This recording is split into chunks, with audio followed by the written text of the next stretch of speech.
Ladies and gentlemen, this performance will include the mysticism of manure, the spirituality of suffering, and much more, as we discuss with Salt Project creative director Matthew Myer Boulton the beauty of Lent through the eyes of Vincent Van Gogh. All this and more on today's episode of Created Things.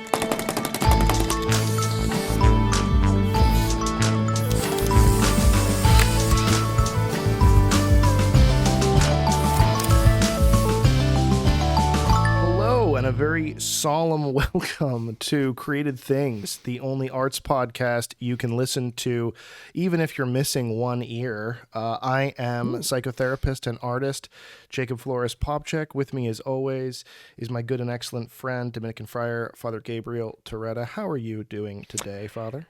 You know, I'm doing great, actually. 2 ears, although our YouTube viewers can't tell because I keep the less seemly one comfortably out of sight. But I promise you, it's there. Yourself? I'm doing pretty good. Just before this episode, Father Gabriel was giving himself a quick impromptu haircut, and I was very concerned that he was going to accidentally cut off one of his ears. Yeah, I did cut off. Yeah, like quick impromptu dude haircuts tend to do. I was like, I'm just thinking to myself, like, I know what to do. I've been doing this for a long time, you know, it's fine. Give myself this haircut. It's all great. And before I knew what I was doing, I had turned this into a chonmage, technically speaking, which is the haircut that 18th century Japanese samurai would have, which is where you actually this whole middle horseshoe, you just shave that to the bone, like you shave that down, and then you keep the sides as long as possible. Now, the part of the chonmage I couldn't actually do is that you then get a ponytail in the back, but then because a normal ponytail in the back is A, dumb, and B, your enemy can grab it from behind and then drag your head around so he'll kill you. So they would take that and then they would put it pointing upwards. Oh, sure. So yeah, I've seen photos of that. Yeah, so if this sounds insane mentally, like, I promise you it looks more insane than that. Yeah, because you've got this big bald horseshoe with this hair this ponytail hair pointing directly at you as a viewer, which is a bold visual look, which I accidentally gave myself. And so I had to go 100% clean shaven. So this is coming from a man who is part of a ecclesiastical history of very bold haircut looks. Yeah, very bold moves. You know, actually, we had tonsures. This is the thing. The Dominican order, properly speaking, until the mid 20th century, actually had one distinct set hairstyle that everyone had to get. You know, so like a boy band in that way. Like a boy band. Yes, exactly. The Dominicans, the OG boy band, you know, is that everyone had to have this one haircut, which we call the tonsure. And ours was sort of legendary because it was like the sort of most intense of all of them, which is that you take this like a thin belt, basically, and you wrap it around your head, and then you shave to the bone everything that is not covered by the belt. Oh, damn. Yeah. That's a very interesting way of handling the rubric. Yeah, dude, we did it, you know, we did it. This was something that is marked in St. Dominic, the founder of the order, right? People who knew him said that one thing that was remarkable about him was that his tonsure, as we call it, the corona or whatever, the tonsure never broke, which means that he never went bald in the like creeping up the temples kind of bald way that most dudes go bald. So St. Dominic died with all of his hair. Except for the part that he shaved on the top. Except for all of it being removed. Yeah. So there it is. Right. But yeah. That's badass. I like it. I like it a lot. Well, speaking of bold looks, I'm very excited to bring in our guest today, who is sort of an expert on bold looks, on arts, on theology in that way. Why don't we just bring him in now? Great. Our guest today, as I said, is he's kind of a man of all skill sets. He's an author, he's a speaker, he's a podcast host in his own right. He's also the creative director of the Salt Project, which is why we're having him on here today. You can find it at saltproject.org. Please welcome to the podcast, everybody, Matthew Myer Boulton. How you doing, Matthew? I'm doing great. Thanks so much for having me, guys. Absolutely. We're really excited to have you. I found out about Salt Project and about you because I was scrolling through, this is a podcast where we look at the arts, right? All sorts of arts, kitschy arts, campy arts, ancient traditional arts. And we do so from my lens, which is an artist and a psychotherapist, so specifically a psychological lens. And we look at them from Father Gabriel's lens, which is sort of this historian and theological lens. So we're coming in from some weird areas. And, our algorithms listen to us at all times. Big Brother is watching. And so because we're doing this podcast, I assume, I suddenly start getting ads on my Facebook for a Lenten devotional that combines the art of Van Gogh, mental health principles, creative exercises, and deep Christian traditional spirituality. And I'm like, as far as targeted ads go, was this one meant for any other person than me? Yeah, we made that ad only for you. It's a very, very targeted ad. It's unusual to have one person in your target set, but that's what we decided to do. But the good one is you got 100% of your target audience. That's right. Like 100% success rate. Like that's amazing. So I want to talk to you about this this Van Gogh project that I think should be sort of the center topic of today. Sure. But because it's very exciting, it's right up the alley of what we do here. But before we get to that, it might be good to just introduce listeners to you and to SALT Project itself. Could you give us a little bit of your background? Sure. I dove into theology in my 20s. I had grown up in the Midwest and then spent most of my adult life in New England, and ended up going to Harvard Divinity School and then back to the Midwest for the University of Chicago for a doctorate in theology. Woo-hoo. And woo-woo. And then throughout those studies, I just continued to fall in love with the ways in which the theological traditions within Christianity, and other traditions for that matter, and the artistic traditions, primarily in the West, but also beyond the Western world, intersect and overlap, and in many cases are indistinguishable. So you've got, the Bible. You could see the Bible really as a kind of library of the arts. There's music lyrics in there. There's stories. There's rhetoric. The beauty of language, poetry, weird beat poetry. Yeah, weird beat poetry. Exactly. Liturgical chants. There's all kinds of arts that are through and through the theological traditions. The deeper you go, the more artsy it gets. And so a lot of my studies and then a lot of my teaching, I ended up teaching at Harvard Divinity School, and then I was the president of Christian Theological Seminary.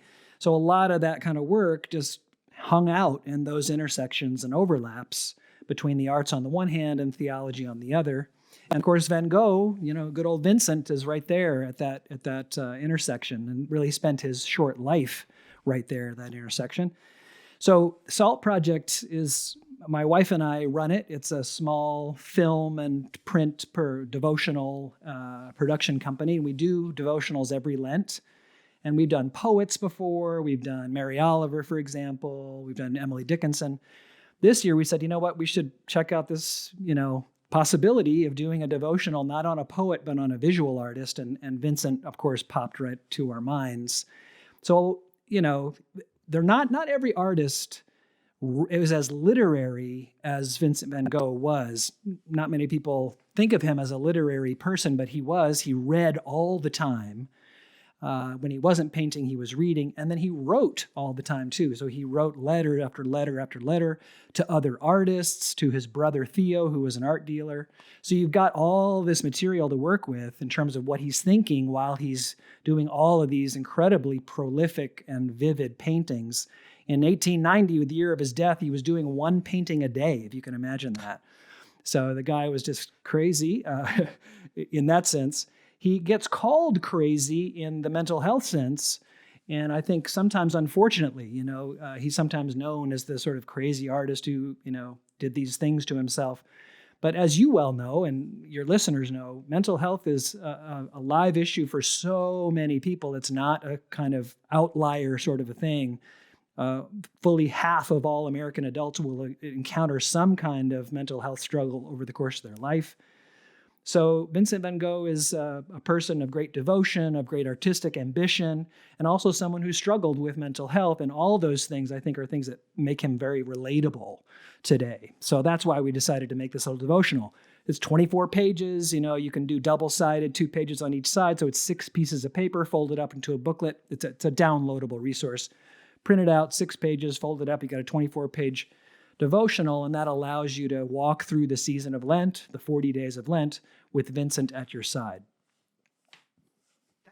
That's a fascinating prospect. And I think it's great to know that there's also this kind of backlog of these things, so to speak, a library of these that would be those are available as well for people to access and download and purchase as well. Absolutely, we do a new one each year. So Salt is about a dozen years old, so there's lots of the library. But that's exciting, so people can kind of work at their own pace with this and then other Lents, Can you talk a little bit about the season of Lent? I mean, about why you grab onto that, why you think sort of Vincent for Lent. I mean, even just the idea of Lent itself, right? I mean, okay, I'm a Catholic priest. Like Lent is my bread and butter. Like this is in my bones. But it's not it's not a member of like every Christian's mode of worship, every Christian's experience. So what if you could just talk about that a little bit for us? Yeah, sure. Well, let's start with the name, the word Lent. If you look closely at that word, you can begin to see that it's related to the Old English word for lengthen. And that's where we get the word Lent. And what that's referring to is in the northern hemisphere, the lengthening light of the spring. And so it's a kind of the idea of the dawn. Each day is a little bit longer. The dawn is moving into the day. We're not quite in the day yet, but we're starting to turn toward the season of spring, the season of resurrection. So Lent is a time for preparing for that celebration of resurrection. I like to think of it that the idea in the tradition is that Easter is so important. You zoom way out, you look at Christianity. Christianity is a religion of 2 great feasts. It used to be Epiphany was really the important feast rather than Christmas. Nowadays, it's more Christmas, but that's one. So let's say Christmas is this great feast that we celebrate. And then, of course, Easter is the other. Easter is probably more important in terms of the theological history, but these days, Christmas has become just as or maybe even more important. But in any case, you've got this tremendous feast. And what the tradition has done is to say we need to party more than just one day. We need to have a whole season of Easter, which is that 50-day period of Easter between Easter and Pentecost. But in order to have a good party, you need to prepare. So you've got to get yourself ready, get yourself in the right headspace, maybe clear out some cobwebs or change some of your life that needs to change. So they created this period of preparation. Many people, by the way, would get baptized on Easter, because if you're going to have this huge party on Easter Sunday, that's a perfect time for baptism, right? If you're considering getting baptized. So Lent becomes a really important time for those novitiates or those about to be baptized people to prepare themselves, prepare their hearts, prepare their lives for that great change of baptism in their future. So Lent is a time for the unbaptized and the baptized to prepare, to get ready for this big party of resurrection that's going to kick off on Easter Sunday. It's such a great mystery that we need time to prepare for it. So over the centuries, this time to prepare for it became the 40 days of Lent. It's not the 50 days of the party, right? The party's more important than the prep, but the prep is really important. So there's 40 days of Lent. There are biblical passages that are associated with that. There's a lot of a strong tradition of confession, of doing some inventory, moral inventory for how can we improve? What are we doing in our lives that are very good? But how can we also enhance and deepen our lives? So Lent is a time of introspection. Some people talk about it as spring cleaning. You kind of like you clean your house out, you clean yourself out. And you get ready for that grand celebration of Eastertide, those 50 days of Easter. So that's Lent from 10,000 feet. Yeah, and that just kind of a postscript to that. Sure. You bringing up Epiphany actually brings us into an important connection there, because one of the earliest observances that we have really well recorded, I believe it's from Alexandria. I always forget. Is from as early as we have records, which will be like the late 2nd century. that they would celebrate a actually post Epiphany period of kind of penance and prayer and things designed to help the newly baptized, who at that point would have been then and there would have been baptized around like on Epiphany, Sure. to allow them to kind of allow that to sink into their hearts by sort of like following out with penance, which then as in the broader tradition gets taken up in exactly the way that you talk about, which it gets sort of shifted to say like rather than like a post-baptismal like now let's think about how this kind of goes, it's the other way around. It's as you say, like this mode of preparation, which I think opens us to a really exciting kind of concept about like the specific thing that you're doing, which is preparing the heart, learning how to hear and think in the poetic commentaries, and then learning how to see in the project that we're talking about today. Yeah, which great. I think is a very exciting connection. No, that's lovely. I like that a lot. Some of your listeners may or may not know that Van Gogh really wanted to follow in your footsteps. Maybe not to be a Catholic priest. He was from the Dutch Reformed tradition, but to be a pastor, to be a minister, to go into the ministry. That was his dream. His father was a very kind of strict and by the book Dutch Reformed pastor. He wanted to become a pastor himself. Vincent did. He was the eldest child of the family. And he ends up becoming a missionary to miners in Belgium. And he really is, his initial dream is to follow in those kinds of footsteps of Christian service. He ends up, the committee that oversaw that kind of missionary work ends up deciding that he's not a good preacher. And so they basically decommissioned him because he wasn't a good preacher. Oh, no. And so that's when he made the turn. He was 27 years old. He made the turn to say, you know what, I'm going to become a painter instead. My gloss on that is he's still preaching. He's just preaching with color and light instead of with words. And I think his work really bears that out. He's 27 when he makes that move. He dies by suicide, as many of your listeners know, at the age of 37. So just 10 years later. So all that work that we celebrate and admire happens in that decade. Incredible. It's incredible. I want to be able to talk because I'm so excited about the product itself and finding this shared space in the Venn diagram between the arts and psychology and faith that we sort of thought that we had the market on, and then you kind of bring out that Van Gogh has done this first, and that's just so exciting to me. But you're talking a lot about Van Gogh's personal experience of faith and religion. I don't want to out you or anything like that, but I don't suspect, based on the wording of your site and things like that, that you are of the Catholic tradition the way that we are. And growing up, I mean, Lent was one of my favorite seasons. I mean, as a very little kid, going around as a little Catholic boy and putting like purple cloth over all the crucifixes in the house, and, all these traditions and hot cross buns and, and going to Stations of the Cross with my dad while my mom stayed home and took a nap so she could get a break from us and all sorts of things. I have these really profound, sentimental, romantic experiences with Lent, but my Christian friends, my sort of Protestant friends growing up, my agnostic friends growing up, they had no idea what the hell Lent was. It was the furthest thing from their experience. So what's your personal sort of emotional experience with this season growing up and throughout your life? That's a great question. I grew up Presbyterian, so I'm definitely in the Protestant side of the spectrum.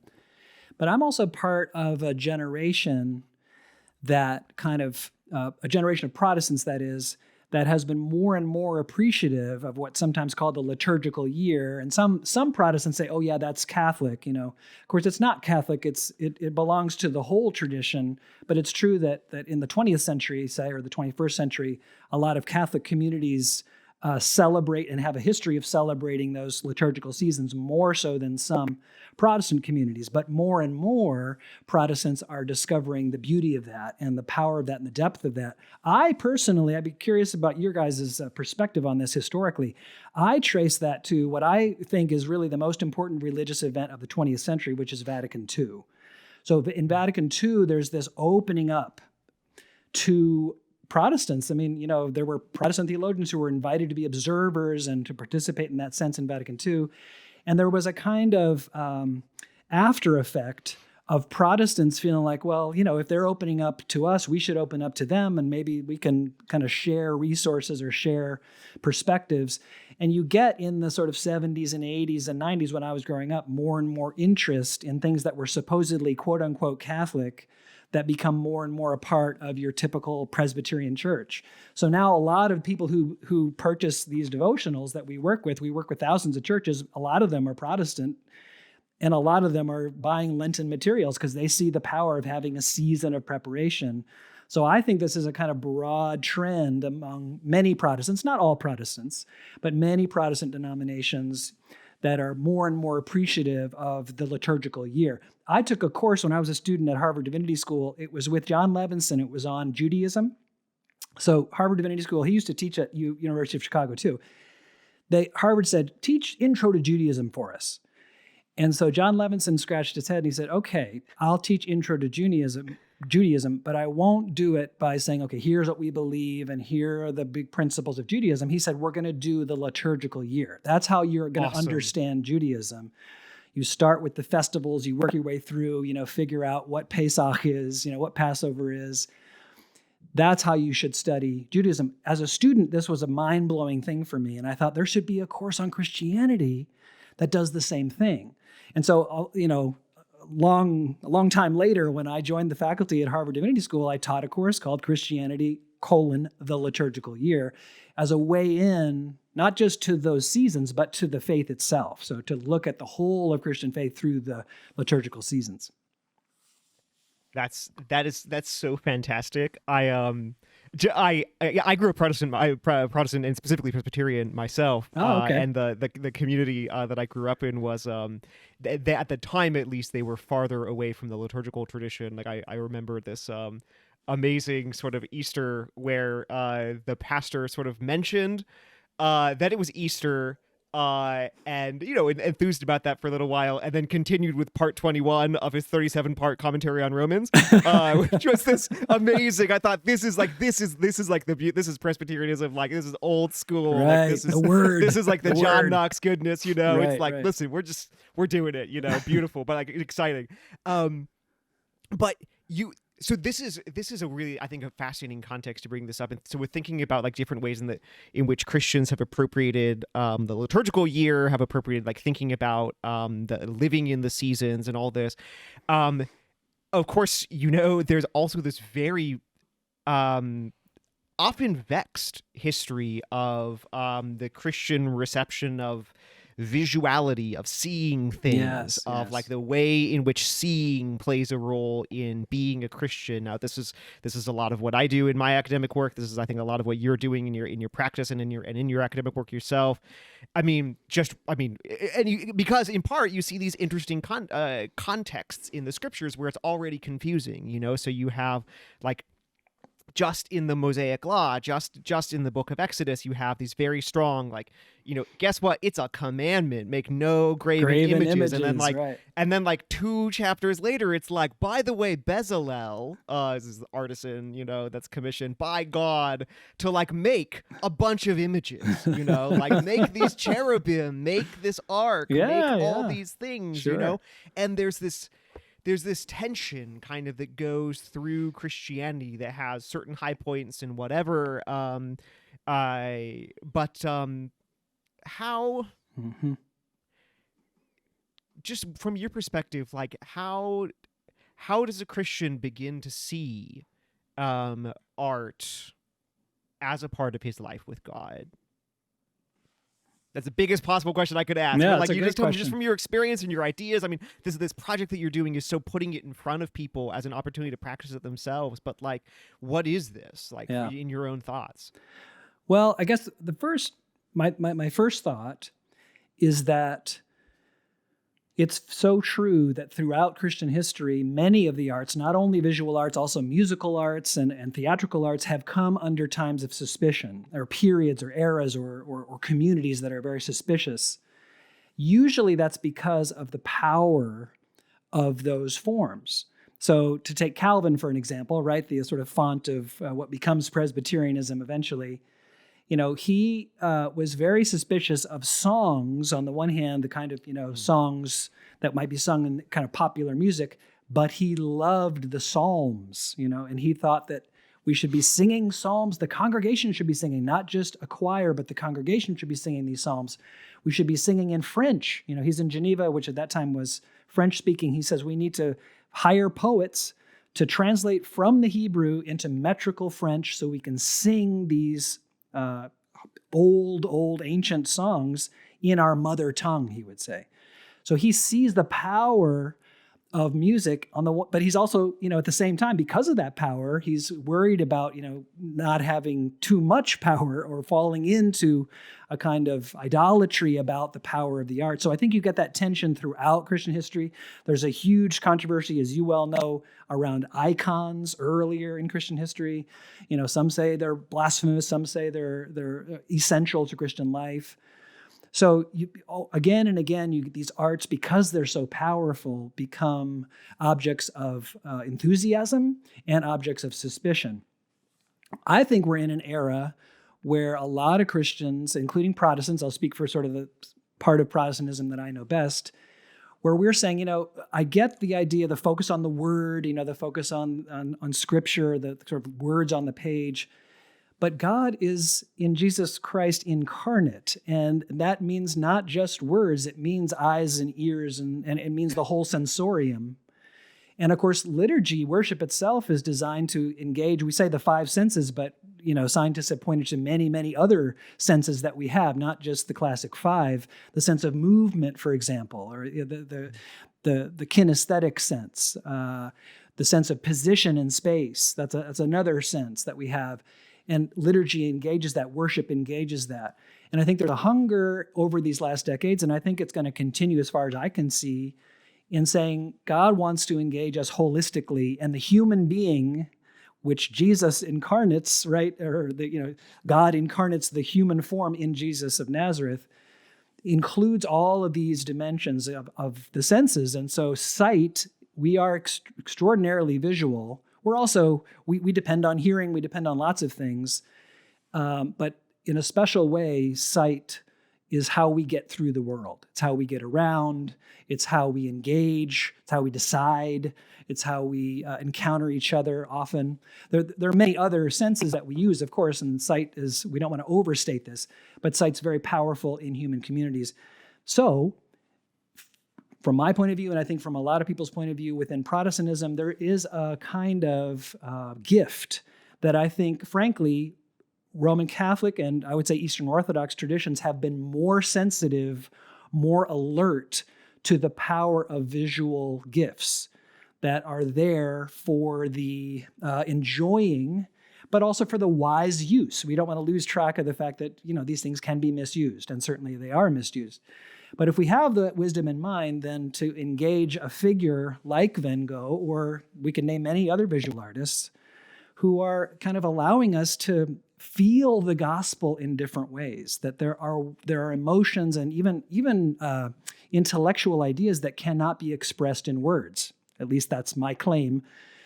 And that those ideas, when we look at a painting like Crows Over the Wheat Field, that famous Van Gogh painting, or Starry Night, a lot of people know Starry Night, there's an experience of engaging that kind of work that we try to put words to it. The great art critics help us put words to it. But there's always some surplus. There's always something left over, and it might be a pretty profound surplus that's left over once the words come to an end. So much of life is beyond words, right? So much of life is visual. So people like Van Gogh help us with that. And he really wanted to get to the essence of reality, and he thought he could do it better in some ways through paint than he could through words. He says that explicitly in some of his letters. There is with Van Gogh this desire to get at the kind of core of reality. Yes. But, you're talking about this sort of historical love-hate relationship, or at least celebrating versus suspecting relationship between Christianity and the arts. And it seems to me that is fully present in the heart of every artist, every creative person. And we talk a lot about in this podcast how to be a creative, you don't have to be an artist. Pope St. John Paul II, in his letter to artists, talks about, parents are creatives, and, Yes. anyone anyone at all who participates, who choose to participate in the creative life of our Creator God is by extension a creative. Yes. And I think as a psychotherapist, and I hear this all the time from my clients, and I observe this all the time myself, that same kind of celebrating my own capacity for God and creativity and beauty, and also deeply suspecting it and hating myself is present in all of us. And it was especially present in Van Gogh, maybe, or at least more acutely and obviously present in him. And I think what an interesting figure to follow us, or to follow, I guess I should say, through the Lenten season. One of the things that I love about your program, this Van Gogh and Lent program that you're putting out, is that each reflection is followed by, and you don't explicitly state this, but it's followed by sort of 3 action steps. One, I would argue, is a mental health action step. One, I would argue, is a creative prompt. And then one, I would argue, is a concept for prayer and theological interpretation. And I think that's such a cool thing. I talk a lot about how the Christian life is really a reintegration, right? The Catechism, for instance, defines chastity as the integration of sexuality within the person. Hans Urs von Balthasar talked about the disintegration of that sin brings into the world. So, what we're looking at, I think, what you're talking about needing to happen in the church and observing happening in the church is a reintegration. Yeah, rehumanizing. Right, the reintegration of our perspective on our own beauty and creativity. And then you're also sort of, if I might be so bold, extrapolating that Lent is a season for us to do that on an individual basis. And Van Gogh, as this person who experiences that war within himself, is a really, really, really good person to sort of look to as we make that journey on our own. I love that. I think that's very well said. One of the things poetically that the tradition does is associate these 40 days. Like whenever you hear the number 40, you know that there's some kind of poetry going on there. And one of the classic 40s is, of course, Jesus's 40 days after his baptism in the desert or in the wilderness. And it's a time of struggle. It's a time of temptation. It's a time of being humbled. And Lent is a time of struggle, but there's a kind of, we don't want to just end with that word struggle. Struggle itself is creative, right? It's this, the ancient Greeks, they divided all activity into at least 2 categories, and one of those is poesis, and that means making. That, as you pointed out, parents are creatives. You make a meal, you're being a creative. You're making. There's a kind of sense in which God is a divine poet. And so what Van Gogh helps us to see is the various ways that God is active and creative in the world all around us and within us, but there's also this implicit invitation. And I do think it intensifies during Lent to each of us to say, come closer to that calling that you have to be creative, maybe in a way that's introspective or individual. It could also be a communal form of creativity, or with your family or with your friends or with one person. But to think of Lent, these lengthening days when the creativity of spring is coming close, as a time of creativity, I love that definition of Lent, that Lent is an invitation to recover the deeply human act of making. That really is profoundly who we are. People say we're in the image of God, right? You hear that a lot. Oh yeah, humans are in the image of God, imago Dei. Well, what is the imago Dei? In that story where we get that word, of course, in Genesis 1, that phrase, the image of God, let us make them in our image, in our likeness, that's a story of God as a maker, the poet of heaven and earth. That's what we see when we see God. And then we see a creature created in that image. So I think what the image of God in us really is that creativity. Could you speak a little more, though, to, because I love what you're saying, but I want to go even deeper Please. with it. This wrestling that you're talking about as happening in the church, that I'm arguing then also happens in the heart of every Christian, of every artist, back and forth between, hope and self-hatred and self-doubt and celebration and suspicion and celebration, like you're talking about in the church. Yeah. I mean, what do you think of that as sort of a fundamental experience of the Christian, of an artist, of yourself? I mean, what's your own experience with that kind of classic artistic creative struggle within? Yeah. Yeah, that's a great question. I mean, I think one of the things that figures like Van Gogh do, and it's certainly not unique to Van Gogh, almost every artist who you get to know, whether it's a personal relationship or a person you're reading about and studying, the more you get to know them, the more you discover that creativity is not, the artist gets an idea and walks into the studio and picks up the paintbrush or the pen and it just flows and the muse is there. We just talked about this, and we just did an episode on being a tortured artist, and that like cliche of being a tortured artist, and this idea that I just go in and I go and I be creative and things just pop out of me like so much beauty diarrhea. Right. And it's just, Right. Was it Hemingway who said, writing is easy. You just sit down at a typewriter and open a vein. It's like, it's not easy. It's hard. It is full of struggle and difficulty. And so, normalizing that, I think, is an important thing. It's not easy for any artist that I'm aware of. It's always a struggle. There are periods of dryness or lack of fertility or lack of ideas that could come in each day or in a period of an artist's life.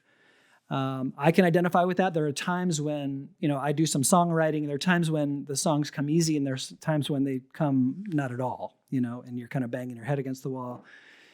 So I think our expectations and what we're taking with us into the creative enterprise matter a lot, because those images we have can become obstacles, right? Where we think, well, this should be easier for me, or I'm not like those other people who just walk in and walk out and it's so perfect. It's hardly ever perfect, and you just keep at it. One of the inspiring things about Van Gogh is that he just kept going. I mean, he believed that there was something about working quickly that he thought could help him get more to the essence of his subjects. So he had a method where he was painting a painting a day, and part of it was he was looking for he called it a spontaneous style of painting. So, a painting like Starry Night that a lot of people can picture, that it only took him something like a day or a short period of time to paint that. And you can see, if you look close, you can go and, visit it even online and zoom in. I think Google Arts has it, so you can zoom way, way in. You can see the brush strokes.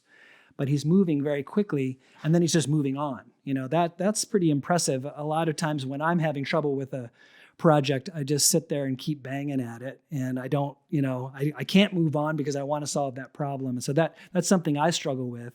But I think every artist has their stories of struggle, and I think the more we share those, the more we can, not necessarily solve them, because that's kind of the point, is that you don't want to over-fix or over-solve, but maybe to normalize it, that life is full of struggle, and so are the arts. That's a really helpful context to put it in. And I never knew that about not only the aggressive, almost unbelievable pace that he was working at in that very fertile period, but then also the sort of stated goal of it, the sort of seeking after an ever more spontaneous mode of creation. It makes me think. I think at the this is not a part of the Japanese artistic tradition that he would have been familiar with, because he was mostly, to my knowledge, familiar with woodblock prints, which were being purchased in copious numbers at the period, and then brought to Western Europe and America. Yep. But there was a contemporaneous early modern Japanese artistic movement that was actually not just coming out of Zen Buddhist circles, but was actually a mode of Zen Buddhist practice, which aimed to make create spontaneous images that would be a provocation of the heart unto enlightenment. So they had the loftiest kind of goal, that you can have for a Zen Buddhist. They have this stunning sort of visual character to them, because the goal would be to do an entire painting in a single brush stroke, or as few brush strokes as possible, and everything is sort of like sort of wildly fast. It looks visually fast, and it was with that specific goal of that spontaneity would sort of break the mind's hold on what, from the Buddhist perspective, the kind of falseness of reality. Yeah. And it's interesting to hear that from a completely his own genesis, that there is an analogous. So the goals are different, the pursuit is different, but that that he is pursuing this sort of spontaneity as a mode of, you could say, an artistic liberation, perhaps. Would that be fair to say? Yeah, I think so. Yeah, that's a lovely comment. You may know this book, or your listeners may know it. It's called Van Gogh and God, A Creative Spiritual Quest by Cliff Edwards. This is kind of the classic book about Van Gogh and his spiritual side, and it also has more than one chapter that focuses on the extent to which, number one, is Van Gogh being influenced by Japanese art? He clearly is. He's buying those prints in Paris that you just responded to. But number two, is he drinking from some of the same water that's kind of globally moving across the planet among kind of artistic communities?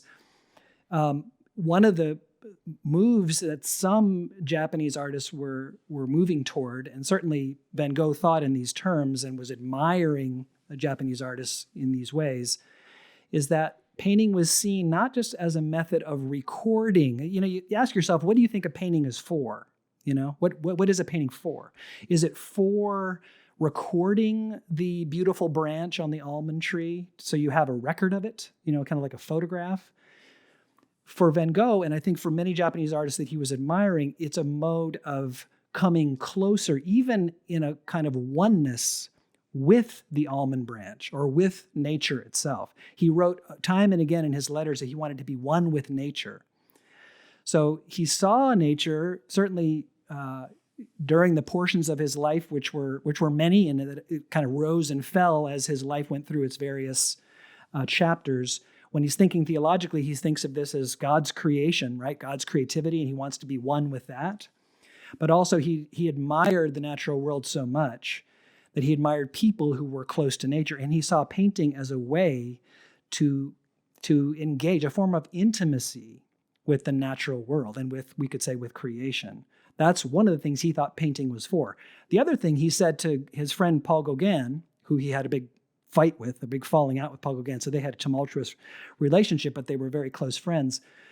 He said that for him, painting is for consolation and comfort for distressed hearts. So to bring comfort to distressed hearts. So one of the great discoveries for me in the research behind this devotional is this painting called The Lullaby, which you may know. It's a woman sitting in a chair, very graphic wallpaper behind her. You can go see it if you're in the New York area. You can go to the Met in New York and see it on the wall, or you can hop online and go to the Met in the next 5 seconds and see it. What it is, it's this woman sitting on a chair with this wallpaper behind her. She's holding a rope or a cord in her hand. In those days, Van Gogh's viewers would have known that this is a woman, the other end of that cord would be on a cradle. And so this woman might have been in a rocking chair herself. She's rocking back and forth, pulling that rope and rocking the cradle. So the painting, you're regarding this painting of this woman, you are being placed, as it were, in the cradle. What Van Gogh wrote to his brother and to Gauguin about is that his idea, he said, I want this painting to be in an Icelandic fishing boat. So not the high society, not the hoity-toity rich who would buy the paintings, but in an Icelandic fishing boat. So that the fishermen, when they see this painting and they feel the rocking of the waves, would imagine themselves comforted, that they might be distressed, but they would be comforted. Now, this is so interesting. I'll say 2 more quick things. He actually drew in one of his letters his design in his mind. He wanted the lullaby, this picture of this woman with the rope, to be in the middle of a triptych of 3 images. On either side of the woman, he wanted sunflowers. So a lot of people know Van Gogh and his sunflower paintings. His image was a triptych, 2 images of sunflowers and the lullaby in the middle. So it's an evocation really of an altarpiece, a triptych, a classic triptych. The other thing is many fishermen had in their boats an image, and it was often an image of, wait for it, Mary, a Madonna.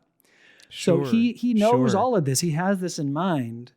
And so what we can do if we see it with the right way, I wish the Met would, create the, inside of an Icelandic fishing boat and put 2 sunflower pictures there. This is what he thought painting was for, was to give, this is a, in my mind, it's a Madonna or even a divine image. And you think of Jesus saying that he wants to gather Jerusalem under his wings like a mother hen. So this is kind of picking up on the maternal images in Scripture for God. So it's a kind of divine lullaby that is, the rocking of the waves. All of creation is being comforted by God. I think that's the kind of big idea that's behind what Van Gogh is up to in a picture like this. And you miss it if you just walk into, it's a white wall and there's a picture of a woman with some fancy wallpaper. So that's the kind of thing that the deeper you go, the more you find about what kind of ambition, and it's a theological ambition, but it's also a kind of pastoral ambition to comfort his fellow neighbors. That's really what Van Gogh's up to in a lot of his work. You're talking so beautifully. And first of all, actually, side note. So anyone who listens to the podcast knows that I'm a big themed entertainment nerd, theme parks, immersive design, science centers. Yeah. I'm still working on, it's a sort of long project, both to enter the industry and also to convince Father Gabriel that this is the coolest, highest form of art. But he's working on it. I'm working We're on it not slowly, there sure. yet. We're nowhere near. We've got a there ways yet. to go. But God, I just love, as a sidebar, the idea of like literally sort of putting the floor on a mechanism that sort of shifts back and forth so you can stand and view the painting moving in the right way. God, that's awesome. That's, I think, the heart of immersion and immersive design. But back to the actual thing I want to ask you about. Yes. I just wanted to nerd out for a second. You're talking, we're talking in pretty lofty ways about the artistic and philosophical goals that we believe, the three of us, that Van Gogh would have had, given his spiritual tradition, given what he himself wrote. But there is a majority of sort of the artistic, intellectual community that argues that Van Gogh really turned away from faith and spirituality. And they often point to a painting called Still Life with Bible as a examination of that. You, though, have a really interesting breakdown of that painting in this Vincent Van Gogh and the Beauty of Lent project that you're putting out. Would you mind elaborating on your perspective there for us? Sure. That's a great point and an important point. A lot of people think of, he had this early desire to be a pastor and a missionary, but then he turns away from Christianity and ends up dabbling in Buddhism and other things, or just atheism even. And I think that's really a misreading of Van Gogh. Number one, because a lot of his letters are full of theological ideas all the way through his life. But one of the things people point to, including Cliff Edwards in this kind of famous book, he makes a similar argument. He says, here's how we should understand this still life with Bible. So let me describe this painting to you. You can also just hop online and take a look at it. But very briefly, there's a big Bible in the middle. It's on a table. The background is dark. There's a candle that's behind the Bible that's just gone out. You can see a little bit of smoke. And then in front of the Bible is a small yellow book. I think it's yellow, as I recall. And it's a novel, Émile Zola's novel, Joie de Vivre, or the Joy of Life. So the kind of typical reading of that is, yes, this is Van Gogh's father's Bible, which is probably true. It probably was his father's Bible. He painted it shortly after his father's death, so that's probably what the candle, the snuffed out candle means, that the father has just died. And that the little novel, the Joie de Vivre novel, is the sort of turn toward modern literature, turn toward joy, turn away from the sort of dour, overbearing presence of his father and even the overbearing presence of the Bible. That's the sort of typical reading. I think that's really a mistake. Number one, because of what I said about the letters show that he's not turning away from Scripture. He's not turning away from faith. He's certainly not turning away from Jesus. He ends up calling Jesus in one of his letters the greatest of all artists because he didn't work in marble or in paint, but he worked in human lives. He says he worked in living flesh. He makes people into greater people. That's the greatest form of art, he says. This is talking about Jesus. So I think it's a mistake to think that he's turning away from Christianity. But how should we read this painting then, the Still Life with Bible? Well, here's what I think we should do. If you go take a look at this online in a way that you can zoom in, you can see very clearly that the Bible is open to a particular page. And that page is from the book of Isaiah, and it's the 53rd chapter of Isaiah, which is one of the chapters that's associated with the famous image of the suffering servant. In Jewish tradition, the suffering servant means a whole set of things. In Christian tradition, that suffering servant is often interpreted as Jesus himself, that Jesus is the one who will suffer through the passion, of course, the same passion that's coming toward the end of Lent, right? The Holy Week and the betrayal and the torture and the crucifixion, the passion of Christ. So this is a page about the suffering servant. And then that novel, a lot of people say, oh yeah, joie de vivre, the joy of life. He's really talking about joy and not suffering. But of course, most people who say that haven't read the novel, because the novel is about suffering. It's an ironic title. It's the heroine at the center of that novel goes through struggle after struggle, suffering after suffering. Van Gogh loved that novel. It's a great novel. And Émile Zola is a great novelist. What I think is clear, at least this is my interpretation of the painting, I think it's much more persuasive, is that what Van Gogh is saying is that there is a deep kinship between the Bible on the one hand and modern literature on the other. We shouldn't let either one eclipse the other. We should see the deep kinship between them. That in the Bible, we hear about the suffering servant, Jesus. In this novel, we see another sort of image of a suffering servant, the heroine, Pauline, who's at the center of that novel, Joie de Vivre.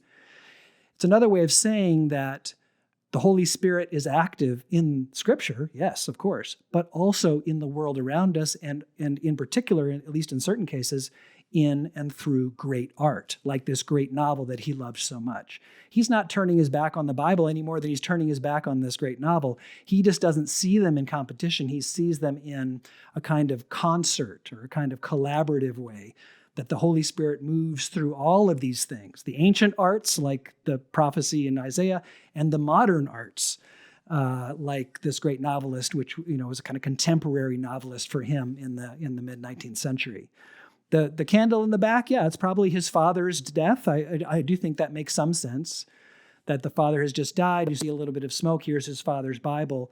But this is Van Gogh's manifesto, his statement about how the Holy Spirit works through Isaiah and through Zola, through different forms of literature. And of course, the Bible has a special place in Christian life. He's not putting them on the same level, but he is saying, let's not limit our vision to only the Bible. Let's also see how the Spirit and all these beautiful tropes and forms, like the suffering servant trope, appears again and again, even in our own lives. His life, this is the final piece of the argument, his life is he wanted to be a suffering servant. He very intentionally wanted to be, he said, I want to be poor. He said, I want to live the life of a dog. By that, he meant very modest, humble, and moving into nature, toward nature, not away from nature. So he really wanted to be, in a way, a kind of monastic or a friar, we could say, living a very devoted but very modest life.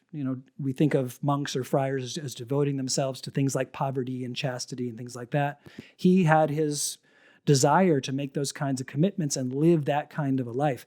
The famous yellow house where he lived with Paul Gauguin, his image was to have a little collective of artists who all lived together in that yellow house.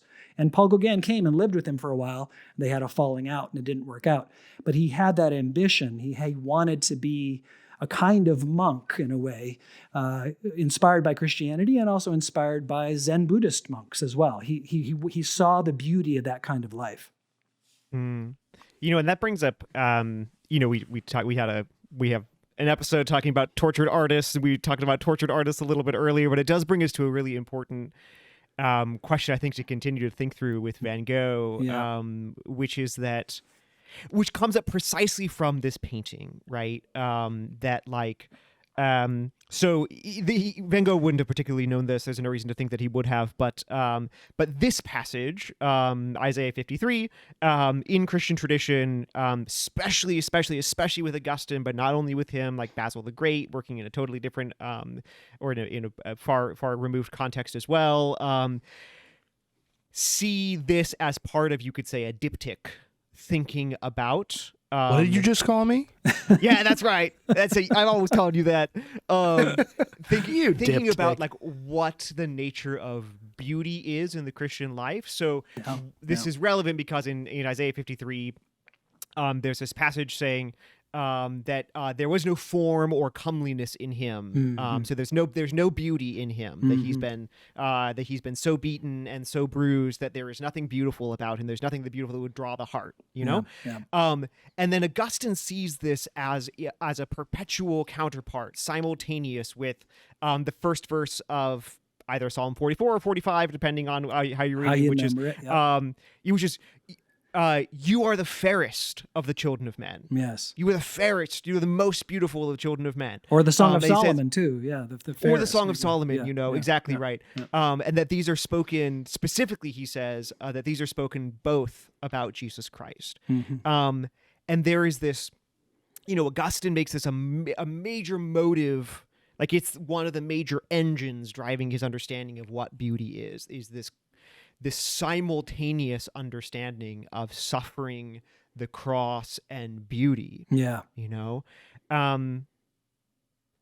There's just, but of course we know this can go strange places. I mean, suffering often does not lead us to Jesus Christ, and most of Zola's oeuvre is about how it doesn't, right? For instance, and Van Gogh takes his own life in a moment of tragedy. Absolutely. And all of the rest. Like, how do we?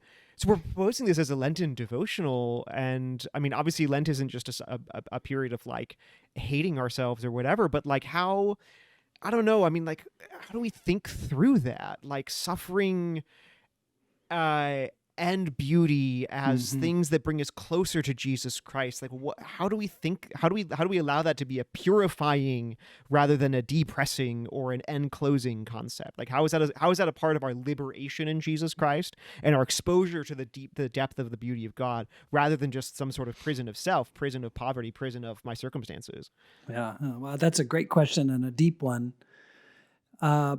One key principle that I find myself using, and this is included in the devotional, this basic idea, is that, yes, there is a strong claim within Christian traditions that suffering can have a redemptive dimension, a beautiful dimension, that suffering can.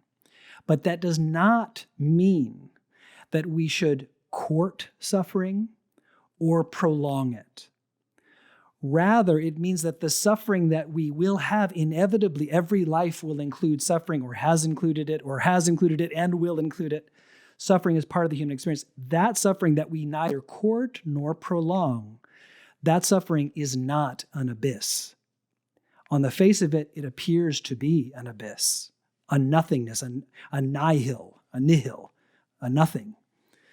But God says no to that even the thing that seems so abysmal, God will pull beauty out of that, or somehow create a redemptive possibility precisely where there seems to be none possible. That's, to me, in a nutshell, the story of the Passion and the Cross, that, you sort of say, okay, let's create a story from scratch like we've never heard of Christianity. Let's create a story that's the most abysmal story possible, So it's like all your friends, they promise you they're going to stick with you, and then they abandon you, right? So that's pretty bad. Okay, great. Now let's have your body not just killed. That's too easy. Let's have you, tortured, slowly mocked. Let's have people mock you while they hurt you. So it's not even, it's worse than Job in that sense. Like you have mockery. To me, that's one of the most powerful parts of the Passion story, is the mockery. So you've got, well, and there's even, I would add even, and this maybe will get us down a rabbit hole, but speaking as a psychotherapist is a point I often make to my clients. I mean, when we talk about the stripping of Christ, there's even a sexual humiliation component to that, a sexual trauma there, right? So there's literally the full gamut of every bad thing you can imagine. Right. Yeah, I love that word humiliation. I think there are many kinds of humiliation that are being included there, including the humiliation of being stripped. There's a kind of disgrace here. But even in that story, it reminds me of the story of Joseph, where Joseph says to his brothers, you intended it for evil, selling me off into slavery, but God intended it for good. That somehow God works even through the thing that on the surface really seems to be and really is evil. That it is evil to humiliate another human being, to destroy them slowly, to mock them and disgrace them. If anything's evil, that's evil. somehow God will say to the humankind that even in this terrible thing, that God will somehow bring beauty and good out of that. That's the sort of mystery and the miracle of redemption, that nothing is beyond God's redemptive love, nothing. But much seems to be beyond God's love, right? Much seems to be beyond God's redemption. But the kind of story, the upshot of the story of the Passion is that no, nothing is. That even the worst that we can do, and those very moving line in the Gospel of Luke, forgive them, they know not what they do. Even the worst that we can do is still somehow within the ambit of God's forgiveness. That's the kind of dumbfounding. Really, it should strike us silent. It's so dumbfounding. And that's the essence of the Eucharist, right? It's Jesus saying, you're going to do all this stuff to me. You're going to do it all. You say you're not. You're denying it even as we're having this conversation, but you're going to. You're going to destroy me. You're going to destroy my body. You're going to spill my blood, and I'm going to preemptively take my body and blood and give it back to you as a gift, not just as a gift, as a redemptive gift. I mean, it's this kind of the world's greatest reversal, right? The cruelty turned into forgiveness. So it's that kind of, you can think of it as a paradox, but I think of it more as almost like, to keep the East Asian theme going, almost a kind of jujitsu, that God takes the worst of the world and somehow transforms it and gives it back as the best thing in the world. It's like those paintings of the cross. The cross is arguably the worst thing in the world. It's the imperial instrument of terror and intimidation and destruction. But now let's put silver and gold. Let's put a beautiful tree of life behind it. It's the worst thing transformed into the best thing.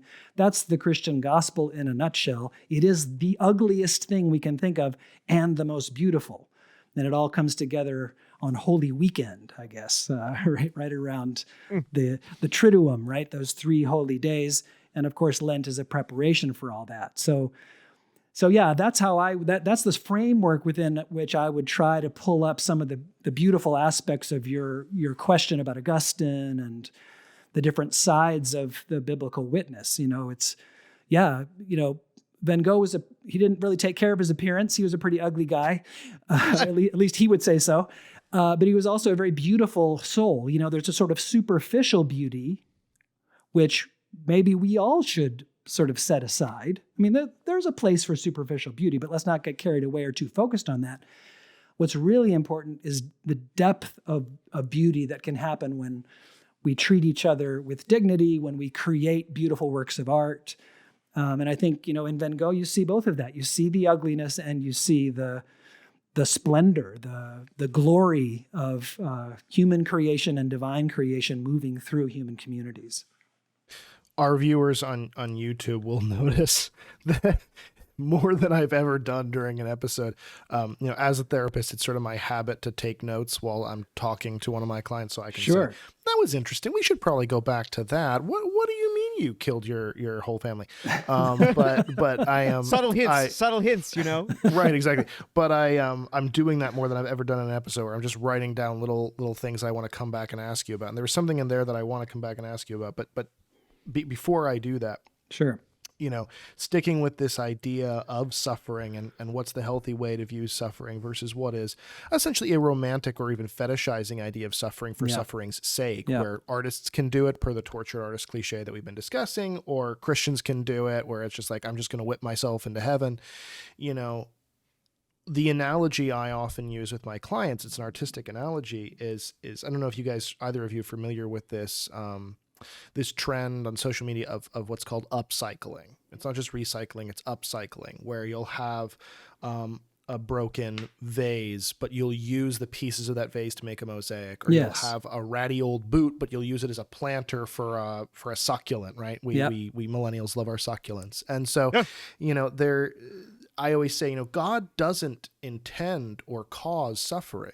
He's not up there in heaven, with his stroking his long beard on his throne saying, I'm going to make this guy's dog die, and that will teach him. There's a joke about the song, that terrible, terrible, terrible song we try not to objectively judge any art, but I can objectively judge this. The terrible song, The Christmas Shoes by New Song, where literally God just basically gives this little boy's mom cancer to teach the singer of the song that Christmas is important, right? Like we will often think that like God is this torturous asshole who just revels in doing dark things, but for our greater good.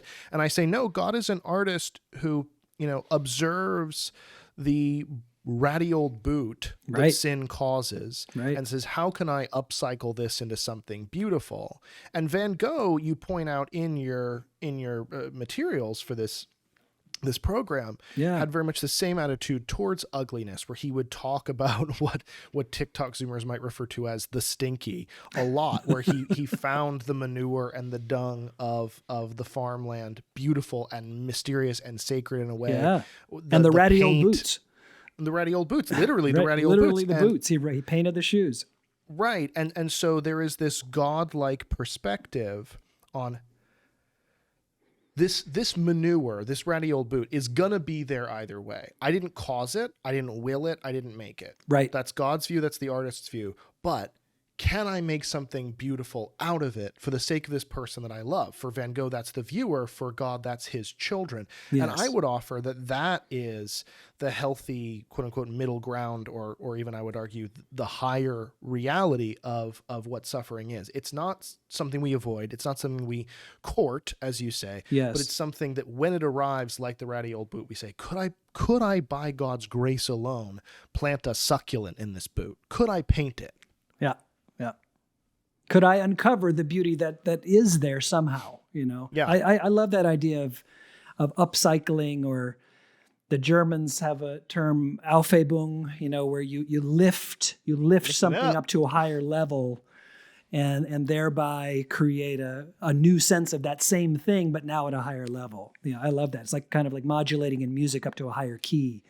And I think Van Gogh, describes a lot of his work. He's very interested in, potato peeling, people, rural folks who are working in the mud.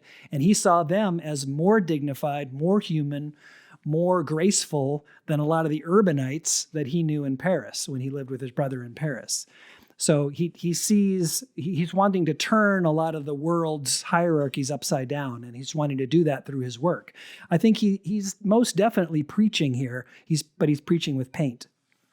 I want to cut back to, though, a point you made right at the beginning of the podcast when you were talking about mental health statistics. Yeah. And you were valiantly trying to not make light of his quote unquote craziness. Yes. By illustrating the fact that many of us have mental health issues. I think you threw out the statistic, something like 50% or over 50% of adults. But I, as a therapist, would go further.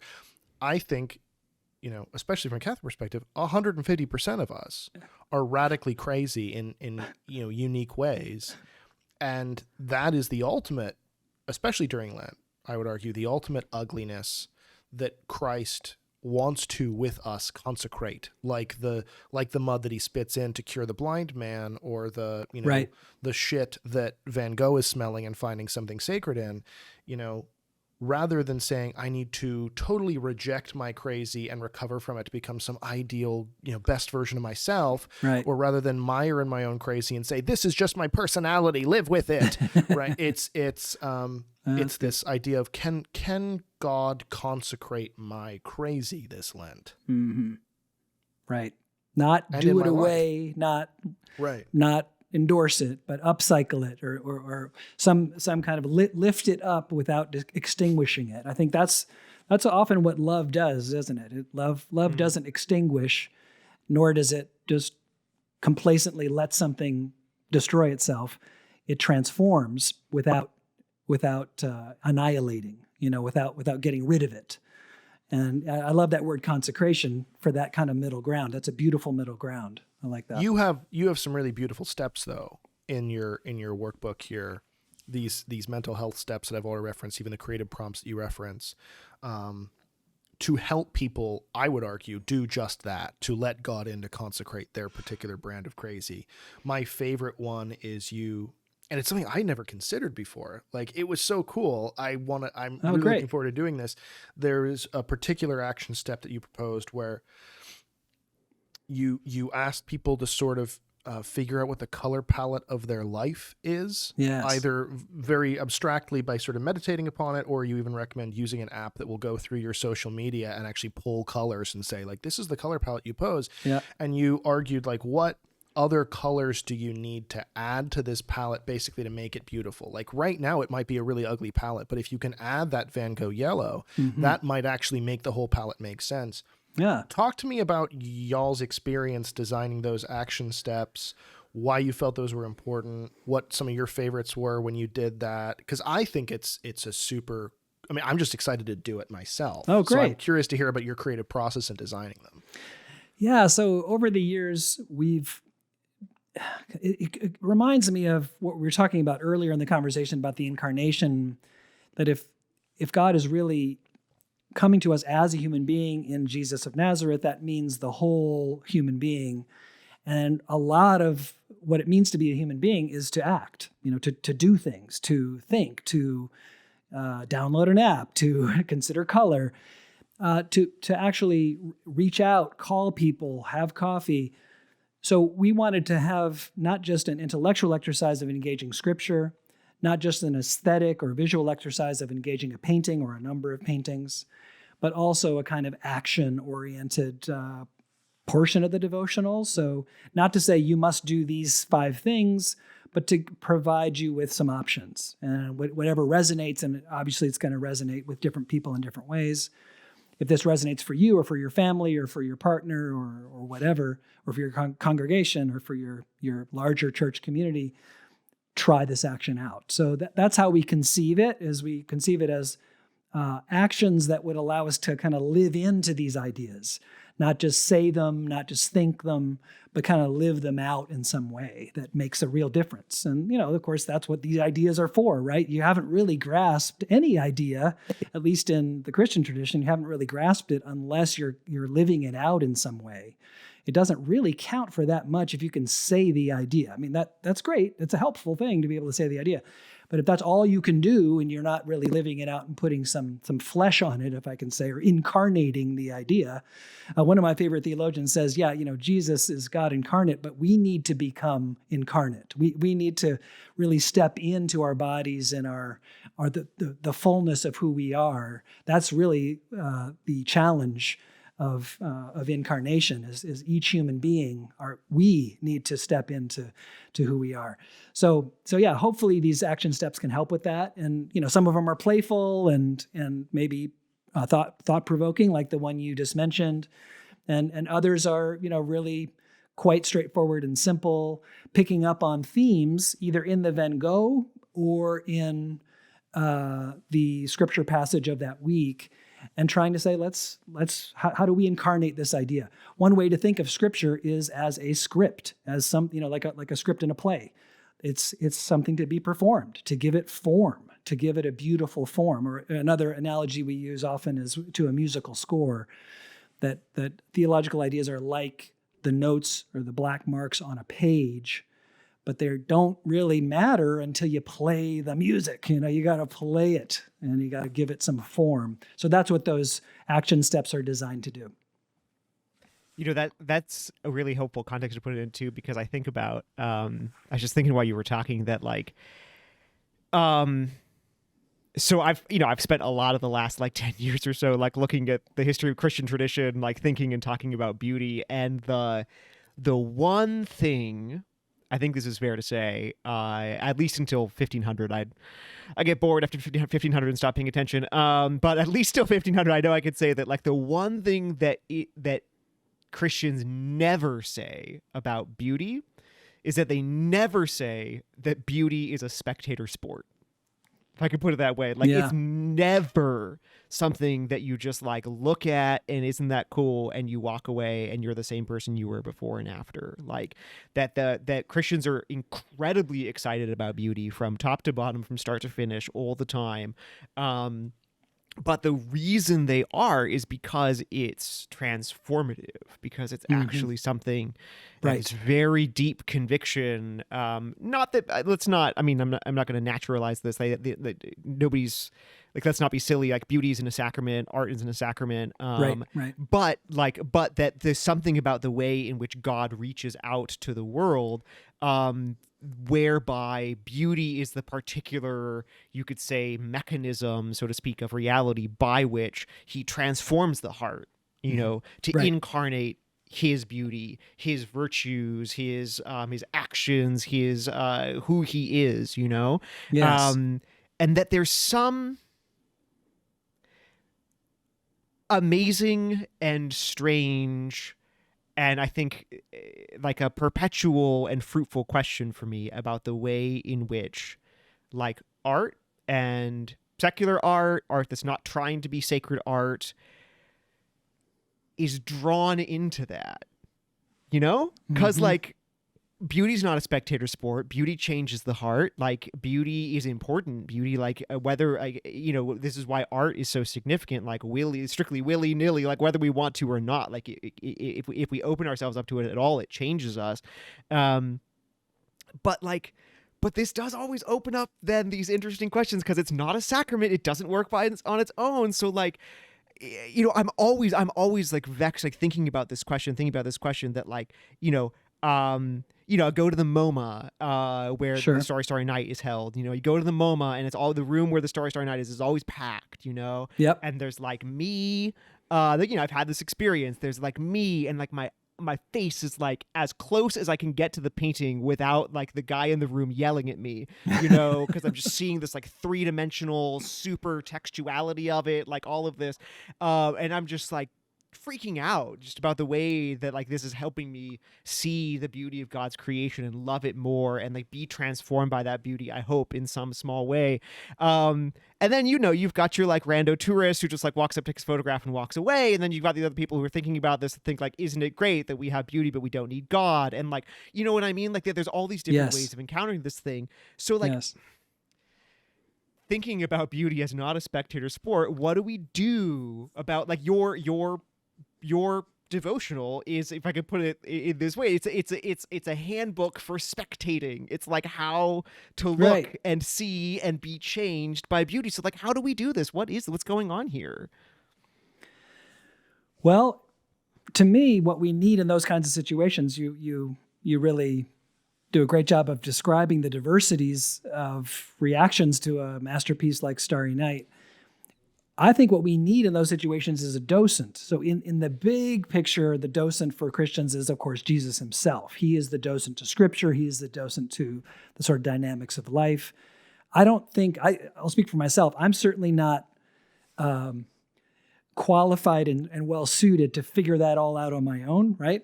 So I need a docent. Now, even understanding the docent is trickier than it sounds, right? So it's not like, oh yeah, now I have a docent, now everything's cleared up.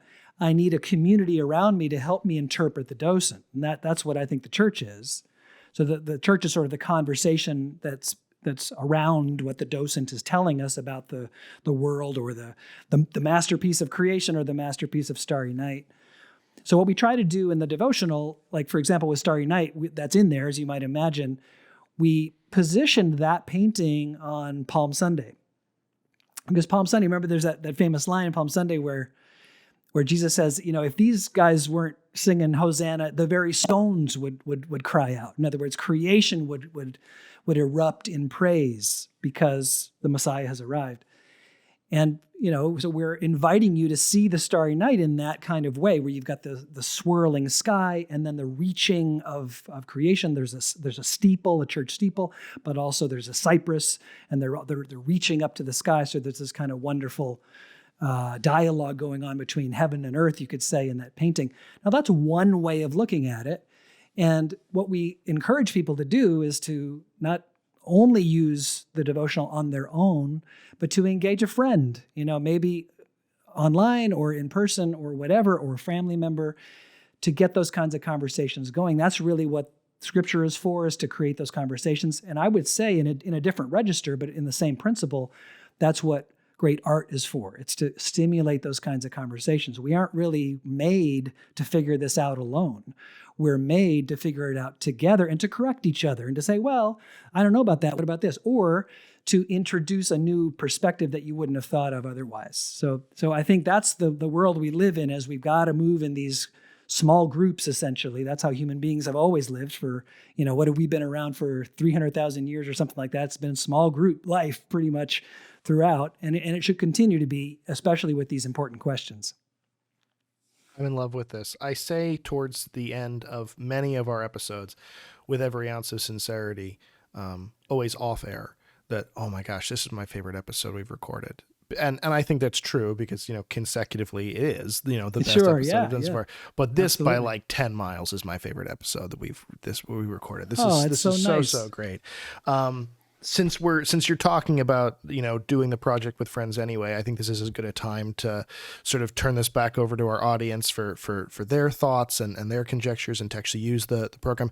Matt, tell us where our listeners can find out more about SALT, and also where they can pick up this project for themselves and use it with their spiritual communities, their families.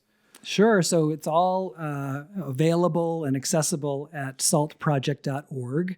And you'll see there's a little shop, a little store right across the top bar, and you just drop that down. This is a downloadable or printable resource. Every time you order it, you get the files that you need to print it out, but you also can just use an e-reader and engage it digitally. So there's multiple files in each portfolio. And we've got a whole library there. We've got Mary Oliver and Emily Dickinson. We've got Maya Angelou, of course, Vincent Van Gogh. So we invite anyone who's interested in the arts of language and the arts of paint, the arts of the visual joy of life, and the arts of music, to visit us and see if we have anything that might help you in the Lenten journey or the whole year journey of being a Christian and making our way forward. I want to thank you guys so much for inviting us and inviting me to be a part of this conversation. Thanks for the work you're doing. It's so important to connect these dots. So I really appreciate your work. Thank you. Oh, thank you so much for being with us. Again, Matthew is the creative director of SALT Project. You can find that and all the resources we've discussed today, saltproject.org. Thank you for the created things that you have created so wonderfully. My pleasure. Thanks so much. A great conversation. Really enjoyed it. Thanks, really enjoy Matthew. having you. And for all of y'all at home, we wish you a very blessed and beautiful, meaningful, messy, stinky, sacred, consecrated Lent. Go forth. Create cool things. This has been Created Things, an art, soul, and mind production with Jacob Flores-Popczak and Father Gabriel Torretta. Production by Kyle Meineke and Jessica Flores. Theme song by Federico Carranza. For more on the podcast and on its hosts, visit artsoulandmind.com.